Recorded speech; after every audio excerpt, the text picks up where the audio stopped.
नमस्कार, मैं हूं अंकुर और आप देख रहे हैं सत्यहिंदी.com। सत्य हिंदी का एंड्रॉइड ऐप डाउनलोड करने के लिए डिस्क्रिप्शन में जाइए, वहां पे एक लिंक दिया गया है, वहां से आप डाउनलोड कर सकते हैं।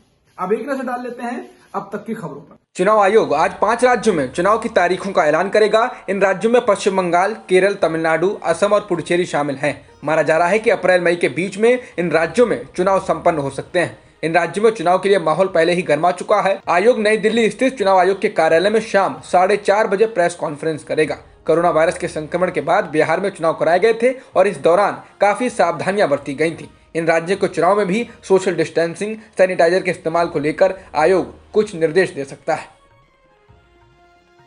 पंजाब हरियाणा हाईकोर्ट ने मजदूरों के हक के लिए काम करने वाली दलित कार्यकर्ता नवदीप कौर को जमानत दे दी है। वह करीब 1.5 महीने तक हरियाणा के करनाल जेल में रही हैं। नवदीप ने हिरासत में यौन हिंसा का आरोप लगाया था, जिसे अधिकारियों ने खारिज कर दिया है। 23 साल की नवदीप कौर को बीते 12 जनवरी को हरियाणा के कुंडली औद्योगिक इलाके में एक कंपनी के बाहर प्रदर्शन करने के बाद हिरासत में लिया गया था। नवदीप मजदूरों को मिलने वाले दिहाड़ी में गड़बड़ियों के खिलाफ प्रदर्शन कर रही थी। इसके बाद उन पर हत्या के प्रयास, रंगदारी मांगने और अन्य धाराओं में मुकदमा दर्ज कर लिया गया था। नवदीप मजदूर अधिकार संगठन की सदस्य हैं।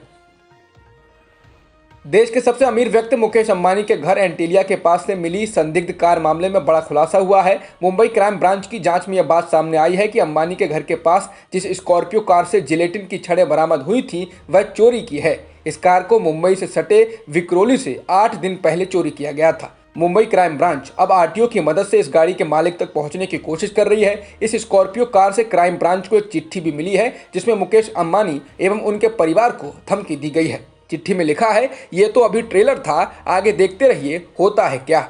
फिलहाल इस पूरे मामले की जांच मुंबई क्राइम ब्रांच की टीम अपनी करीब 8 टीमों के साथ कर रही है। अखिल भारतीय व्यापारी परिसंघ के ऐलान के बाद आज देश भर के व्यापारी भारत बंद कर रहे हैं। इस भारत बंद को देश के 40,000 व्यापारी संगठनों ने समर्थन दिया है, जिसके कारण इनमें शामिल लगभग 8 करोड़ व्यापारियों का समर्थन बंद के लिए मिला है। ये बंद पेट्रोल डीजल की बढ़ती कीमतों, जीएसटी की कमियों और ई-वे बिल के विरोध में किया जा रहा है। इस दौरान all India transporters welfare association ने इसके समर्थन में सुबह 6 बजे से लेकर शाम 8 बजे तक चक्का जाम का ऐलान किया है। भारत के विदेश मंत्री एस जयशंकर ने गुरुवार को अपने चीनी समकक्ष वांग यी के साथ 75 मिनट तक फोन पर बात की। इस दौरान उन्होंने पूर्वी लद्दाख में एलएसी के साथ स्थिति और भारत चीन संबंधों को लेकर चर्चा की। साथ ही पैंगोंग त्सो के बाद बाकी क्षेत्रों पर जारी विवाद के समाधान पर जोर देने की बात कही गई। विदेश मंत्रालय ने दोनों नेताओं के बीच हुई बातचीत पर प्रेस रिलीज जारी की है। वेब सीरीज तांडव का मामला शांत नहीं हो रहा है। इलाहाबाद हाईकोर्ट ने अमेजॉन इंडिया की शीर्ष अफसर अपर्णा पुरोहित की अग्रिम जमानत याचिका खारिज कर दी है। उत्तर प्रदेश के नोएडा में दर्ज एक एफआईआर में अपर्णा पर धार्मिक विद्वेष फैलाने और एक पूजा स्थल को अपवित्र करने के आरोप लगाए गए हैं। बता दें, ओटीटी प्लेटफॉर्म अमेजॉन पर वेब सीरीज तांडव दिखाई गई, जिसके बाद विवाद बढ़ गया। उस सीरीज पर हिंदू देवी देवताओं को अपमानित करने और हिंदुओं की भावनाएं भड़काने के आरोप लगाए गए। उसके निर्माता, निर्देशक, अभिनेता और अमेजॉन के खिलाफ कई जगहों पर मामले दर्ज कराए गए।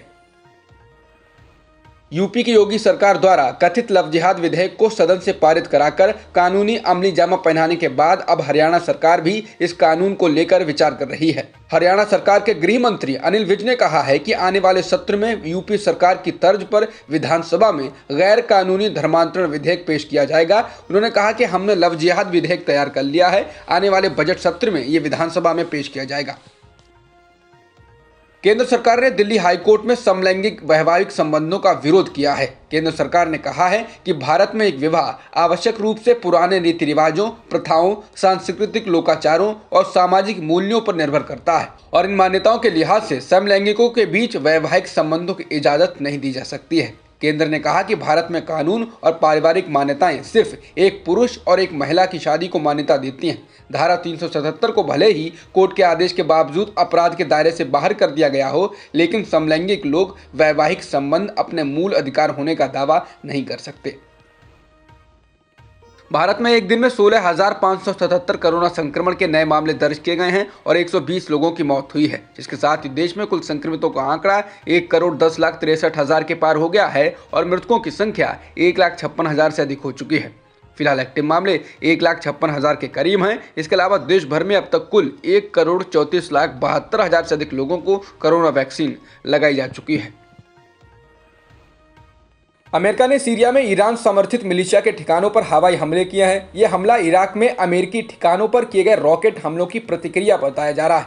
रॉकेट हमले में अमेरिकी सैनिक घायल हो गए थे और एक ठेकेदार की मौत भी हो गई थी। अमेरिकी रक्षा मुख्यालय पेंटागन ने बताया है कि इस हमले में कई ईरान समर्थित मिलिटेंट समूह के ठिकानों को नष्ट किया गया है।